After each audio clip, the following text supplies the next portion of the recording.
Diversity and inclusion is something that is no longer a nice to have. I think it's now being understood as a must have. Finance isn't the most diverse industry. There has been a lot of progress that's been made. Having said that, the representation, if I'm honest, still really isn't there when you look at higher levels. Diversity of thought and diversity of teams bring about the best results, period.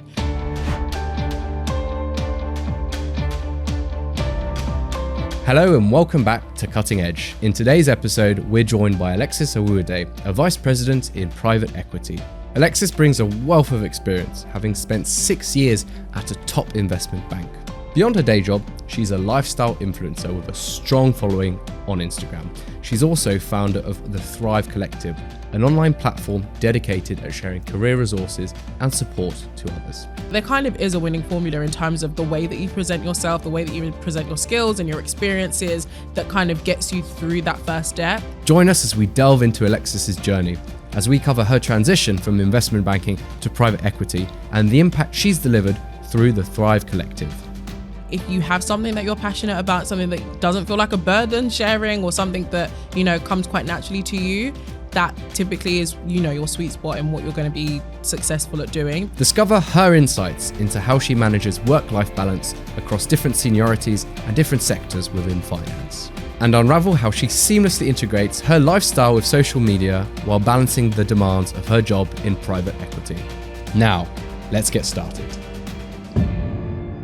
Alexis, delighted to be joined by you today. Thank you for having me. Very excited about our conversation to Likewise. talk about finance, your journey, and also a bit on the social media side and your platforms. Yeah. So perhaps if you could kick off with an introduction, a bit about yourself. Absolutely. So I'm Alexis. I am currently a Vice President in Private Equity and previously spent 6 years in investment banking, mainly within M&A. And I made the transition for a number of reasons, which I'm sure we're going to cover in the podcast. But one thing that I am very passionate about is talking about all things careers, all things productivity, and overall lifestyle when it comes to things like balance and maintaining a good work-life balance in general.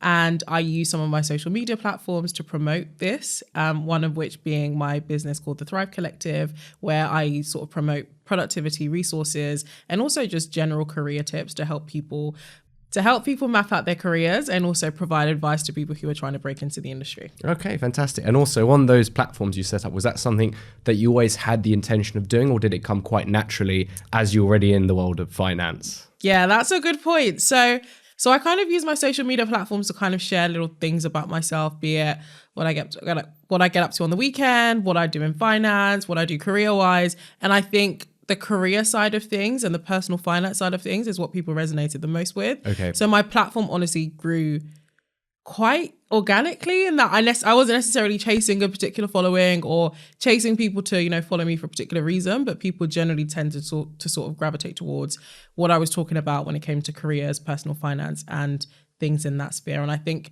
one thing I do like to promote is being a well-rounded individual. So I kind of do try to show different aspects of my life online. Okay, well, I'd love to dive into those social media platforms and perhaps to set the scene a little bit. Where did your finance career journey start? Yes. And what made you choose to pursue a career in finance? That's a great question.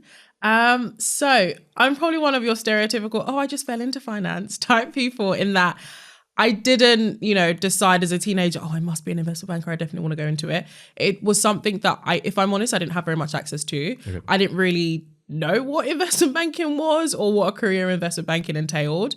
But it's something I was exposed to, I want to say, when I was in sixth form or high school age. And I kind of started thinking about my career around those ages. And I had no idea what I wanted to do. So I thought, let me just try everything. And when I say everything, I genuinely tried everything. And that is something that I really do encourage people to do, because you don't know what you like or what's best suited to you unless you kind of, explore different options. So I went to any and every career event, career fair, whatever you call it. And I found that I really did like finance and what finance offered in terms of the diversity of the types of roles that you could do within finance. And then also I think another thing that was important to me was the flexibility around sort of exit opportunities. And I found that they were quite broad in finance. So I kind of learned about investment banking towards the end of my sixth form / high school years. And then once I started university, I then learned about investment banking and specifically what the recruitment for investment banking was. So then I learned all about the wonderful world of spring weeks, where I attended a spring week in my first year of university. And then I converted that to a summer internship. So I went back in the summer of my second year. And then I was able to luckily get a full-time job to join them after I'd graduated. And then the rest, as you would say, is history. And that I then stayed for up to 6 years post that. That's almost the poster child of how to nail your investment banking process of spring week, summer internship conversion, and then full-time role. And I mean, the fact that you're already considering a role in finance at sixth form is super proactive. I was still trying to figure out where I wanted to go to university by that time, but I think to have already explored certain areas and to look into careers must have been super helpful. And I guess that by the time you came into university, you already had a good idea of what the world of finance entailed. It was more fine-tuning, what is this application process and what are the steps I need to check off? No, exactly that. And I think, if I'm honest, something that really did help me out was starting early. Okay. And that is something that I really, really recommend people to do. And I think just because of how competitive it is, there are so many people applying for such few roles. And naturally, the earlier you start, the least competitive it is. And, you know, you have so much more opportunity to sort of stand out and make connections with people, especially when it comes to networking. And I think starting sort of networking events, even pre-spring week, were just a good way of making me sort of stand out in the application process, because it kind of shows that, you know, you are being proactive. And also, as I mentioned, the competition is a lot less and it is a lot easier to get in early on and really just understand the industry. I think I learned so much via spring weeks and, you know, networking events and things like that. And that just sort of made me understand each different company and each different company's culture, and what to kind of expect at each firm as well. Yeah, funny you mentioned early, because earlier the better is very much a common theme now in the industry. Yes. Also very much in private equity, as much, if not more so, than investment banking. I think what we're currently seeing is the private equity recruiting timeline constantly being moved earlier and earlier and earlier in the process of a junior's life cycle. Yes. And from your experience, I mean, making the jump from IB to private equity, and many congratulations on that, because I know just how difficult that can be and also what a great industry private equity is to land in. How did you find that transition? How long did it take? How far in advance did you have to plan that exit? Yeah, that's a great question. So I think, as you mentioned, a lot of people sort of leave to make that transition a lot earlier than I did.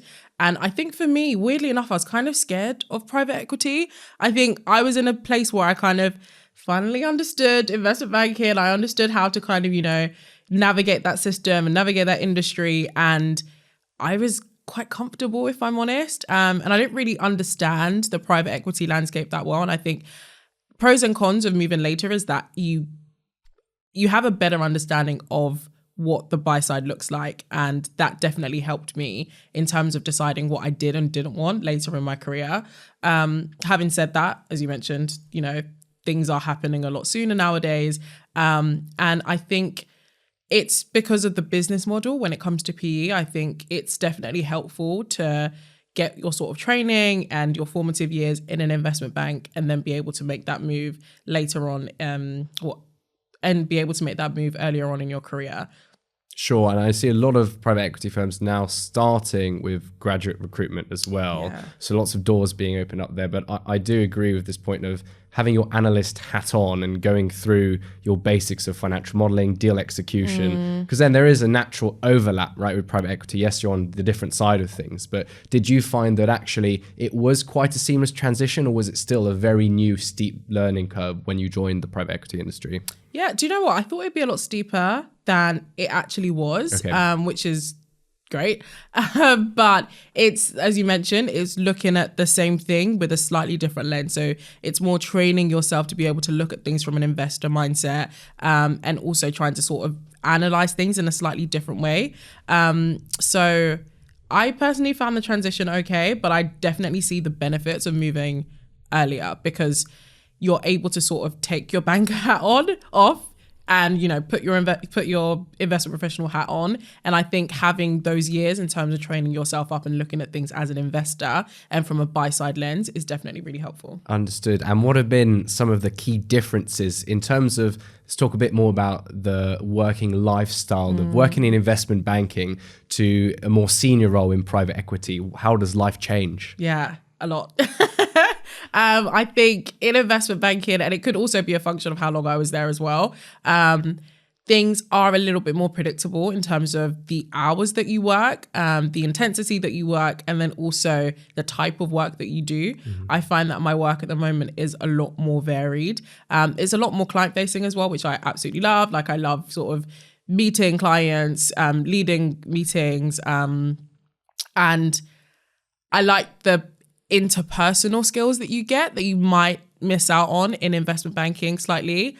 And I think from a work-life balance perspective, this also could be a function of being a little bit more senior now. But I do find that work-life balance is slightly better on the buy side than the sell side. And, I obviously did my research before I moved, and a number of people have sort of echoed that as well. That's great. And I would love to talk a bit more about work-life balance, but also in parallel very much with your social media channels. And perhaps if we start off with an introduction of the accounts you're currently running and why you started them. Yeah. So I have my personal account, which, if I'm honest, there's no specific structure in terms of how I manage that, because I honestly just want it to be a very candid snapshot of all the little things that I do in my life, be it managing, my social life, to managing my business, to managing my career.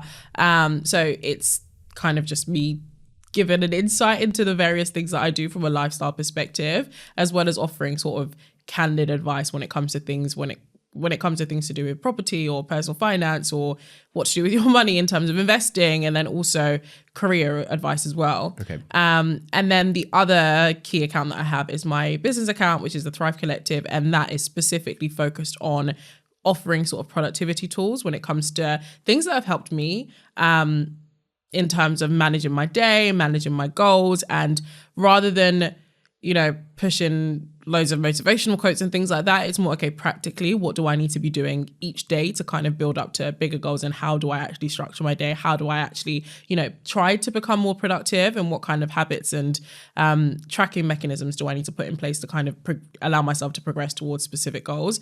And that was, I suppose, your stereotypical pandemic passion project that I was fortunate enough to have the sort of downtime to sit down and actually create. So I absolutely loved that process, and then since then I've also expanded to offering guides and online consulting services, where I sort of meet with people one-on-one to discuss their specific career goals, their specific career aims. And I would say my focus area is naturally the things that I've had experience with when it comes to investment banking or interviewing or, building up your CV. As, in investment banking, I have gone through hundreds of CVs and so many interviews. So you kind of learn what the winning formula is to be able to, really make yourself stand out and be successful in said processes. So I sort of try to deliver that advice through ebook guides that people can sort of download and read at their own leisure and implement into their own application processes, as well as through one-on-one consulting if people want specific advice for their unique situations. Yeah, I saw the CV guide in particular as one of those materials which you offered. Did making those materials come from a place of, you did the application process, you realized just how many steps there are, and not necessarily how easy it is to find the best resources for each step? Does it come from a place of wanting to help others go through the same process you did? Or is it something that you enjoyed putting these materials together, and so that sort of spiraled and you created more and more resources? How did it all come about? Yeah, definitely a bit of both, in that I generally do like creating things when it comes to, the actual process of having an idea and then having physical product or virtual product, I suppose, and, marketing and putting it out there. Like, I love all the different steps that it takes to actually create something. So definitely that side of things. But I think the side of wanting to distill all the information that I have locked up in my brain and actually, put it into something tangible that people can download and use at their own leisure. As there's only so many individual people that I can meet, or only so many individual conversations that I can have online about a specific topic, be it CVs or interviews or whatever it is. So I almost wanted something to be able to sort of memorialize all the things that I've picked up over, my years in the industry, and offer it out there. And I think specifically to the CV guide, the one that you mentioned, I think I have been through so many CVs, and there is almost, I keep mentioning winning formula, but there kind of is a winning formula in terms of the way that you present yourself, the way that you present your skills and your experiences, that kind of gets you through that first step. And I think it's sometimes disappointing how many incredible candidates can, fall short at the first hurdle, which is just putting all your amazing skills and experience into a format that actually gets you noticed. Yeah, it's a very preset, well-structured format that just does not change. And you go from bank to bank, you go from CV to CV. It's completely, exactly structure for structure, the same thing. I mean, from your work experience to your skills and leadership and whatnot. So I guess it must be quite an efficient way for when someone finds your LinkedIn profile and asks for application advice, you can almost say, well, look at some of the materials I put together to save you a bit of time. And in a way, then they could be a bit more targeted in their approach to you, to draw a bit more from your experience or some of the more technical features. And actually, on the more technical side of things, do you focus with your resources more on like the soft skills, the applications, or do you go a bit into, say, investment banking, financials, or the sort of private equity technical world? Yeah, that's a great question. And if I'm honest, I think trying to distill that into a guide wouldn't do it justice. So I, highlight the specific things that people should be trying to get familiar with, without sort of giving all of that information in a guide. I think a more useful resource would be, for example, financial edge resources, which actually allow you to go in, do the video courses, practice it yourself. And I think you can put a lot more information in an actual course versus an ebook guide. So it's more understanding the landscape, understanding what's expected of you, understanding the various things that you will have to learn, and also the things that you should be absolutely familiar with. And, from an interview guide perspective, I definitely do walk through specific answers and specific things that you will be expected to talk about in an interview without going through exactly what, each financial term is and how to calculate it. Like, that's less so the focus of the guide and more so the focus on how to structure your answers and how to really nail those technical questions. And that's definitely the most important part of interviews. And I think increasingly there's a shift towards soft skills and people who can have a good conversation, not just an interview. And the technical skills, the basics, should come fairly easily. And it's a nice blend of not sounding rehearsed, but knowing your technicals in and out. Absolutely. But it definitely seems to be the case of having a minimum level of understanding to then pick up practically on the job.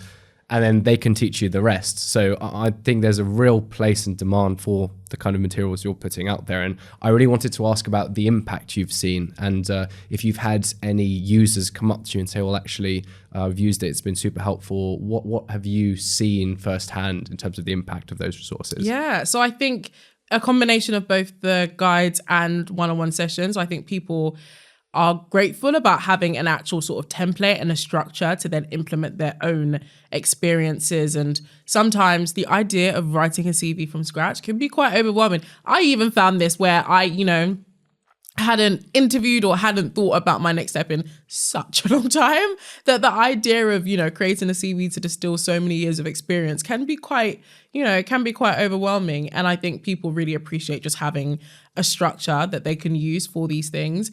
And then also interviewing, I think there also is an art to getting ready for interviews. There is an art to structuring your interviews and being efficient about your time. Like, there is no point spending hours and hours and hours getting ready for questions that you might not be asked or aren't relevant for your specific role, or spending time on answers and trying to memorize answers. They aren't really the right way to make sure that you're coming across well in an interview. So, people have definitely appreciated the kind of interview structures, and also what they should actually be focusing on in terms of splitting up your interview prep to be, about me section, to about the firm section, to your experience, to the specific role, and having those specific sections that people are able to prepare their answers for is helpful, rather than sort of being overwhelmed by the whole process when it comes to thinking about your next step. Yeah, helping to guide them as much as Yeah. possible, because it is hugely daunting, whatever step, whether it's from you or whether you've been in IB for 2-3 years and suddenly you need to Yeah. prepare a new CV for PE, and add the deal experience. So it can be daunting. And I also wanted to touch back on the lifestyle channel, I think, which is more Instagram focus. Did that must have come quite naturally to you, because I've tried to learn content over the last year, and it's still something that, you know, takes time to get familiar with. But your account is very polished, some great content out thank there. you. Is it something that you've always enjoyed? It's been a hobby and it sort of naturally fit in with your business? Could you talk a bit more on that side of things? Yeah, absolutely. So I think doing things organically is definitely probably my motto when it comes to anything social media wise. I think naturally, if you have something that you're passionate about, something that doesn't feel like a burden sharing, or something that, you know, comes quite naturally to you, that typically is, you know, your sweet spot and what you're going to be successful at doing, because it's just an extension of your existing life. And it's very easy for me to live my life and then just, you know, create content as I go along, because it's something that I'm naturally doing anyway. I think if I was to dive into other areas, it might feel a little bit more like a burden, because, you know, it's not part of my day-to-day life or my day-to-day activities, and it can feel a little bit more tedious to do and also maintain. And then I suppose for me, I did always want to create a business out of things. And I think, again, it comes to the point about it being natural and organic and right for your specific brand. And I definitely picked the Thrive Collective and something productivity focused, because those were things that I was naturally already sort of talking about on my main channel as well. I think if I was to deviate to, I don't know, a baking page or whatever, it's not something that I'm super passionate about or, you know, spend a lot of time doing, and it could become quite tedious. So I think trying to marry the two to whatever comes naturally to you and whatever you do already, I think is definitely the key to be able to have it sort of cohesive and make sense, and also be easy to maintain, because we're all busy, and especially when you are trying to juggle things alongside a already quite demanding 9 to 5, it is very important to, you know, alleviate the pressure where you can, by making it as effortless and seamless as possible. Yeah, it reflects big time in the content when someone is genuinely passionate or interested about Absolutely. the material they're putting out. And I was going to ask you about the busy nature of your job and Yes. balancing your business and the content with that.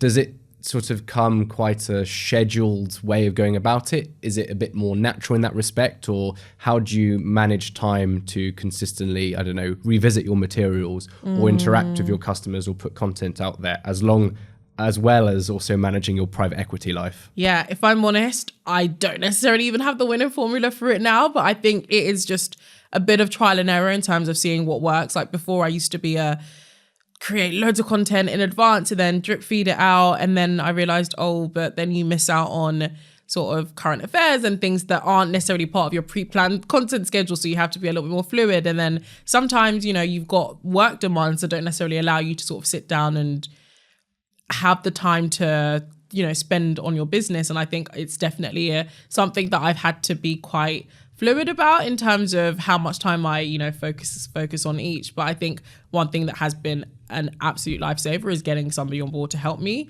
I am somebody that I can be quite protective over sort of branding and aesthetics and things like that, but having somebody who is, you know, focused on helping you create content, helping you manage your schedule, helping you go on Instagram and, you know, do the posts and interact with people, I think is definitely helpful. And I am not the best graphic designer, but having somebody on board who, you know, can do things really quickly and do things to the standard that you want is also really, really helpful. So that's definitely what I think has helped me, because releasing the guides is something that I've wanted to do forever. And it was kind of I'll get to it when I get to it. And that's because I'm naturally not very passionate about graphic designing. Whereas, you know, there are people who will do it and love it a lot more than you will. So having somebody come on board and be able to take my rough notes in Word and make it into an incredible, very aesthetically pleasing document is definitely what just gets things over the line. Yeah, because people underestimate just how much work in different areas within social media there are, because it's one thing posting a high quality video, but then the editing behind it, the social media scheduling and posting and engagement. And like you said, the graphic design, I'm very lucky to be working with a fantastic Financial Edge team who are here in the studio with us today. And I think hats off to the wider team for making it work, because I know firsthand that doing it by yourself, especially starting out, can be extremely daunting. I guess you must have always had a creative knack and, like you said, an aestheticness to the materials you produce or the branding, which is very important. But it must save a lot of time for you and also take some of the burden and pressure off of the things you enjoy maybe slightly less. Absolutely. And that probably made a big difference. Was that quite recent, or has that been the best part of over a year that you've had your sort of support? Yeah, I think I've always had support, but I've kind of had to find the right fit. So I think for me, I would either just ask people for favors here and there and see who could help me out. But having somebody that I, brought on board, pay, and I have that kind of relationship adds a lot more formality around it in terms of there being specific deadlines and timelines, and it works a lot better. So it's taken a bit of time to find the right fit for the business. But that's the kind of structure that works for me right now. Got it. And also on the wider finance content in general, what have you seen beyond your channel and accounts? Do you think there is a lot of it? Is there too little of high quality content surrounding finance and breaking into the industry? Because the more we're delving into finance content and obviously exploring influencer partnerships and whatnot,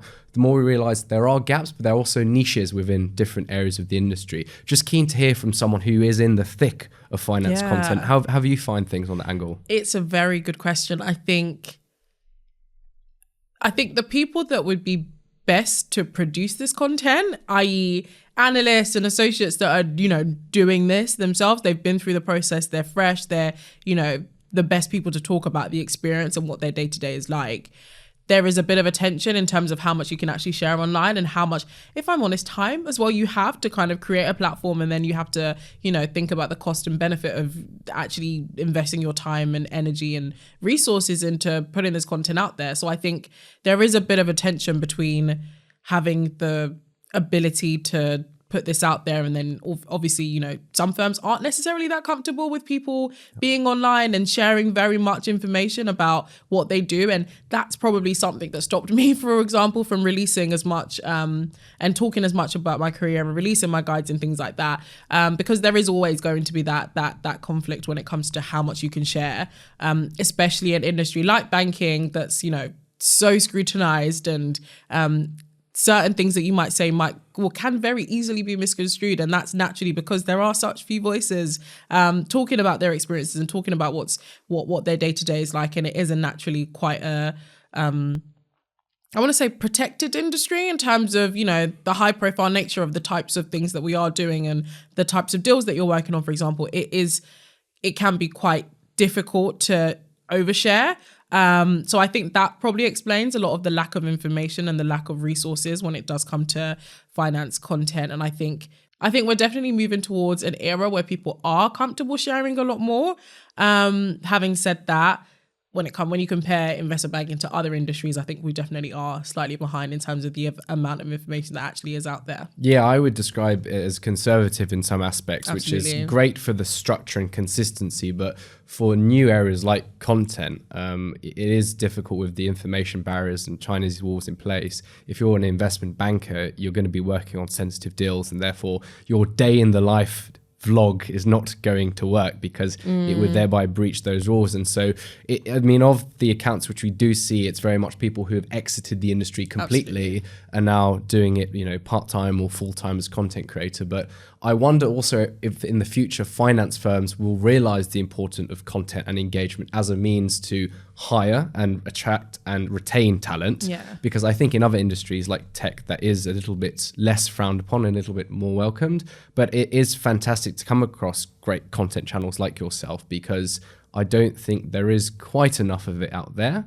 And also there's just so many areas of finance to explore that the door's wide open for content disruptors, if anyone's out there watching, looking to break in, to come in and really sort of change the game in that respect. But yeah, it's great to see what you're doing on that front. No, absolutely. And it honestly is just a very fine balance. But I think we are, for example, comparing where we are today to 5 years ago, we have made huge strides when it comes to the amount that actually is available online. The Investment Banker course by Financial Edge Training helped me to secure a full-time role in investment banking. During my third year at university, I came across the Investment Banker online course by Financial Edge Training. This equipped me with the valuable skills needed to succeed in investment banking, such as financial modeling, valuation, and analytical skills. By enrolling in the course, you can get the same training as new hires to the top investment banks, with our instructors being ex-finance professionals from the likes of Goldman Sachs, JP Morgan, and Barclays. When you pass the course, you'll be awarded with a CPD accredited micro-degree certificate, which can easily be added to your LinkedIn profile. This will demonstrate your achievement to top Wall Street banks, helping you to stand out from other candidates in your applications. Get started now, just like I did with the Investment Banker by Financial Edge Training. The next part of the conversation, which I really wanted to get into think of, is diversity and inclusiveness. So in series 1, we touched upon parts of people's journeys and experience, but we really want to go deep into this topic as much as possible with our guests. And I guess the first question would be, what is diversity and inclusiveness to you? What does it mean? And specifically, in your experience in the finance industry? So I think for me, diversity and inclusion is something that is no longer a nice to have. I think it's now being understood as a must have, in that diversity of thought and diversity of teams bring about the best results, period. And I think previously it'd be nice to have, it would, be, good to have. But now I think the amount of research that's now out there about the benefits that come from having diverse teams and diverse firms and diversity when it comes to thought and approach, the numbers don't lie. And I think that is a helpful thing to have, because people are recognizing that you can't ignore D&I as a concept, especially when, it helps the bottom line and it helps foster better cultures. So from my perspective, I think we have made a lot of progress when it comes to recognizing D&I as something that we absolutely have to focus on. I think the types of conversations that we're having around diversity and inclusion are so much more prevalent, and there is a lot more time, resources, and energy that's put behind D&I versus when I first started the industry. And it was, something that there were little waves and little whispers about the importance of it. And I think the real turning point from my perspective anyway was definitely 2020. I think post-pandemic, things fundamentally changed in terms of how we look at D&I, the amount of time and resources that were put behind making, the firm structurally committed to D&I. When I say structurally, I mean hiring the right people to specifically focus on diversity forward initiatives, and hiring, the creation of sort of diversity councils, a diversity thought leadership, and having the sort of research around diversity to really be able to track the progress. I think we haven't necessarily tracked progress that well in the past, and it's been done off, do we feel like things are getting better? Now it's no, what are your numbers? And I think there's a lot more pressure in the industry to really understand what the actual progress that's being made is. And why do you think it was post-COVID 2020 that it took, first of all, that long for things to take a turn? And why did people suddenly realize, this does matter and we should make more of a difference? And how did that make you feel that there was a sudden change of heart, let's say, towards D&I, and how it was approached within the finance industry? Yeah, I think a couple of things. I think firstly, the pandemic definitely allowed all of us to just stop for a bit. And it allowed us to become a lot more reflective about our lives, about our work lives, about the type of balance that we would want in our lives. And I think it was a very reflective period for everybody. And then naturally, I think specific events that happened during the pandemic, namely George Floyd, did allow us to really absorb news in a way that we hadn't necessarily had the time or ability to really absorb previously. So I think that definitely was a huge turning point in terms of it wasn't just part of another news cycle. It felt very, very different. But also, how did it make you feel? Like, what was the feeling as soon as you saw suddenly there's a change? Was it positive? Was it negative? Was it a bit of both? I think overall, definitely positive, because like I said, in the past, diversity was definitely seen as a nice to have. So seeing that firms were taking it a lot more seriously was definitely amazing to see. I think naturally you always will have a bit of skepticism about how much lasts. Like, is this something that we're doing now to be topical and remain in line with what the news cycle is? Is it going to sustain? And then I think it's also, can you maintain that level of sort of energy and enthusiasm around a particular topic? So it was definitely encouraging to see firms really focus on it, and I think structurally do the right things to make it to make it something of importance within firms. But I think bittersweet in that, there also is that slight fear of, is this something that we're just doing now to remain topical and because it's something that we ought to be doing? And there always was that sort of question mark around how much of it would actually sustain. Sure, and for completely new listeners who've never really dived into the finance industry and zero experience, what have been some of the problems with diversity and inclusiveness in the finance industry? And how are you seeing these being addressed over time? So I think it's well understood that finance isn't the most diverse industry, specifically when it comes to gender diversity, and also when it comes to racial diversity as well. And I think there has been a lot of progress that's been made, I think, overall, when it comes to focusing on entry-level talent. So I've seen a lot of focus when it comes to helping to promote the industry to graduates and internships and young professionals. And I think that's absolutely amazing, because that's when, you want to attract talent to be able to enter the organization and grow with the organization. However, I think there is still a lot of work to be done when it comes to sort of mid-level professionals and also the sort of track to senior professionals. I think the representation, if I'm honest, still really isn't there when you look at higher levels. And that could be a function of, you've got to wait for some of these initiatives to really, prove themselves in terms of seeing people stay within the industry and work their way up through the industry.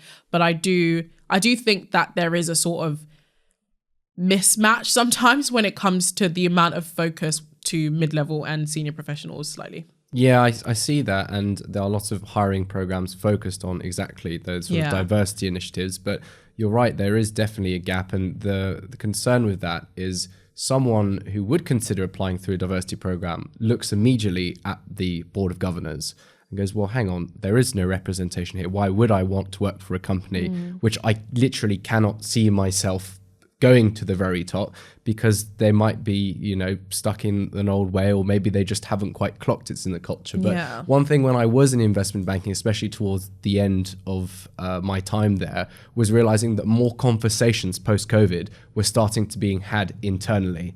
Not just, as part of broader discussions and town halls, but more importantly, person to person in the office and conversationally. Have you found there being an increasing narrative and people willing to talk a bit more and also tackle tough questions like the ones we've been asking today? Yeah, I think it's something that's spoken about so much now. It's almost strange if it's not discussed at any point. I think, it's not a taboo topic in a way. I think previously it was a difficult thing to discuss, or, it naturally could be a polarizing topic. And I think in general, there's a lot more comfortability to talk around it. It's important that we talk about it. And I think there is an understanding as to why we are having these discussions and why it's consistently on the agenda to be discussed at, relevant forums, be it annual meetings or, firm-wide meetings or whatever it might be. D&I is something that matters not only internally, but also when it comes to clients as well. And I was wondering if you could talk a bit more on, you mentioned numbers showing that people just work better when you're in a diverse group. And I found that firsthand back when we were doing a finance conference at university and having the most international team I've ever worked with. And it was just fantastic because the different perspectives, people bouncing off each other, it was amazing. But also from your experience, but then also a bit more on those numbers, what is it about a diverse team that makes it a better team? I think everybody naturally has different experiences, and I think everybody's backgrounds and the way that they approach things brings a slightly different angle to looking at a problem or solving a specific problem. And I think having diversity of thought when it comes to, your background, culturally, what you studied at university, that kind of diversity allows you to just approach things differently. And I think sometimes you always hear about, looking at things with a fresh eyes or looking at things from a different perspective, but bringing somebody in that looks at things completely differently from, the incumbent team, I think is so helpful to be able to shake things up a little bit and look at things from a different perspective. Yeah, I agree. And it made me think that we've talked a lot about diversity, and the other side of that coin is inclusiveness. And this idea, to me, what inclusiveness means is you've already got a pool of talent within a firm. How do you make sure that everyone feels included in the same way? And how do you think the best way to approach that as a company is? And do you feel, since you've joined your various firms, that you have been included, and your personal take and story there? Yeah, absolutely. Personally, I have had the best transition. I'm so happy with where I am. And I think inclusion is a huge part about that. I think that naturally does come down to the culture of a firm, in that my firm goes, above and beyond to make sure that people are comfortable, they're included, they have various touch points within the firm to sort of aid their transition into the organization, and then, support them as well as they are progressing through their careers. And I think it's definitely a cultural thing, because I think inclusion can't be man-made. It can't be constructed. It definitely boils down to fostering the right kind of culture and fostering the right kind of people that understand the importance of inclusion, that understand the importance of going out of your way to, make somebody feel like they're part of a team, and help somebody when they, join a firm, and making them feel like they have, I suppose, a support system and a safety net to be able to feel like they're part of the culture and also feel supported in their career overall. And Alexis, can you suggest some organizations that are promoting diversity inclusiveness in the finance industry? Yeah, absolutely. So there are quite a few out there who do amazing work when it comes to having finance, feel accessible to people. When I think back to my own story, I didn't necessarily see finance as something that was accessible to me, because I didn't necessarily have the access to the information. And there are so many organizations that do an amazing job of distilling that information and promoting finance. So the first one that comes to mind is WCAN.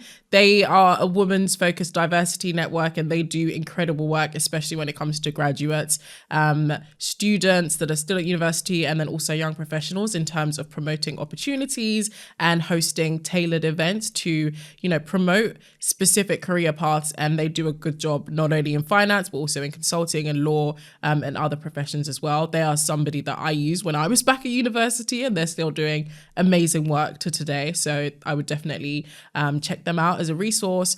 Another one that comes to mind is GAIN, which is Girls Are Investors. They do amazing work when it comes to promoting opportunities within finance, specifically when it comes to private equity and asset management, and also other investor roles as well. Another one is 10,000 Black Interns. They do a great job at promoting internship-specific opportunities to students across the country. A final one would be SEO, which is an organization that focuses not only on interns, but also on mid-level professionals as well, in terms of allowing people to understand what their exit opportunities might be, for example, specific programs tailored at people who are thinking about making the move from sell side to the buy side, for example, and offering specific tailored advice and courses to people who are looking to make that move. On a side note, if you haven't already, please subscribe to our channel. You'll be doing us a massive favor. You can keep up to date with our latest content, and the bigger the podcast, the bigger the guests. So moving on towards tips and tricks, which is a big part of the reason I'm sure why listeners dial in to Cutting Edge, of not just breaking into finance, but also breaking into content. Maybe if we could take a two-pronged approach and talk a little bit about, first of all, if you are someone who's at your first year of university considering applications, or going into your second year, what pieces of golden nuggets and wisdom would you give people out there from your personal experience? Yeah, so I think when it comes to finance, I've already mentioned this, but I think starting early is important. I think it's difficult when you're at university because you have so many things that are, vying for your energy and your attention when it comes to societies and you're studying, and then also thinking about careers. And it might feel like, oh, let me just focus on, university when it comes to my studies and societies and the social aspect of it. And hey, I'm not graduating for another 3 to 4 years. Let me worry about that in second year or third year or whatever. And I think it's so important to utilize time while you have it on your side. So I think starting early is important. And also being very organized, that allows you to be able to focus on so many different things and juggle so many different hats when it comes to the social side of things and your actual education and your social life and societies and also your career.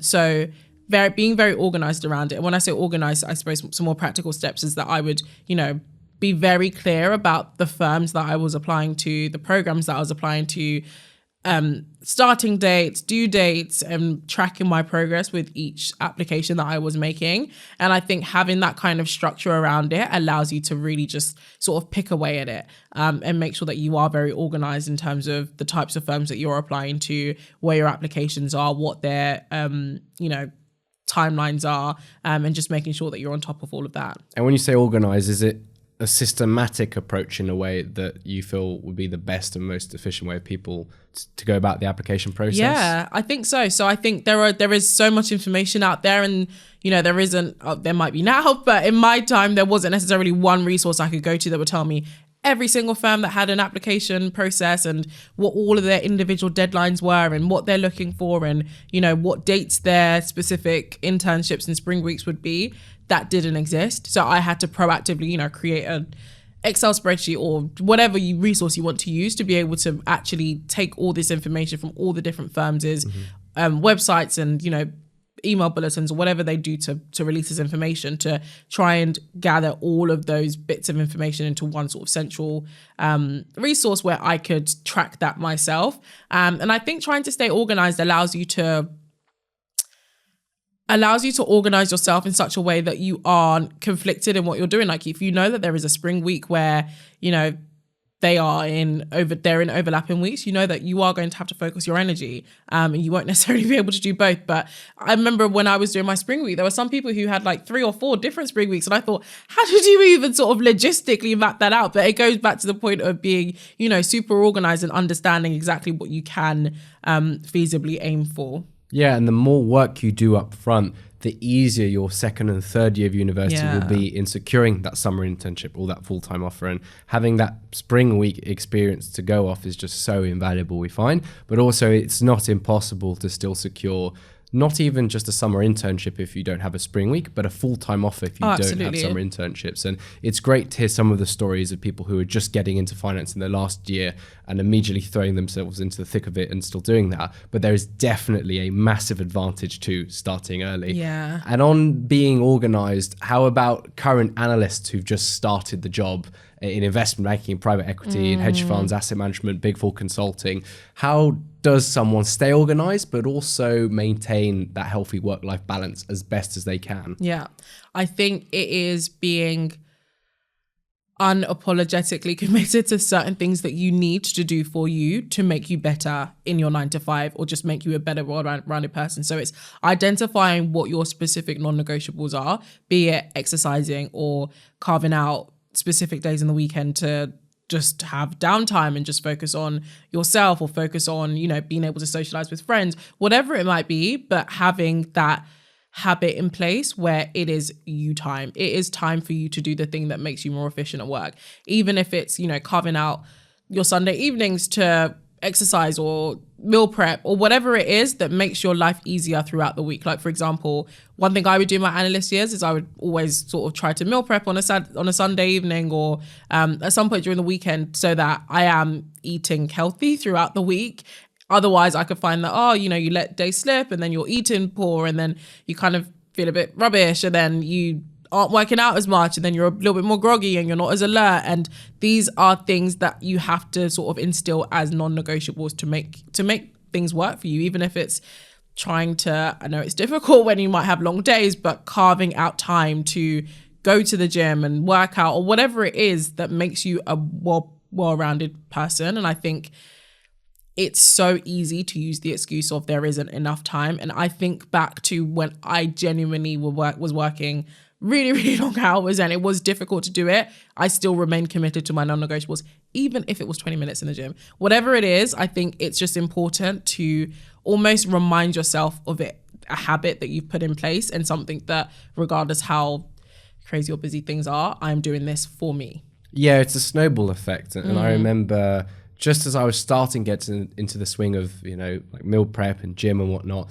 and suddenly a live execution comes on the table and your hours double and suddenly you've got tight timelines, deadlines to work with, and you kind of feel that I can't sacrifice the amount of work needed by going to go do exercise. But it wasn't until I signed up for a very hard commitment exercise event that I realized I have to get in shape for that. You feel more productive, you feel lighter, and like you said, once your diet's right, your gym's right, and then your mood is up, and then you're talking to people, and you don't feel like you're going to the office because you have to. You feel like it's part of your day and it's manageable. Yeah. And do you find that having those habits in place every day make a big difference to how you approach work and how you feel at work? Oh, absolutely. Because it doesn't feel like all you're doing is work.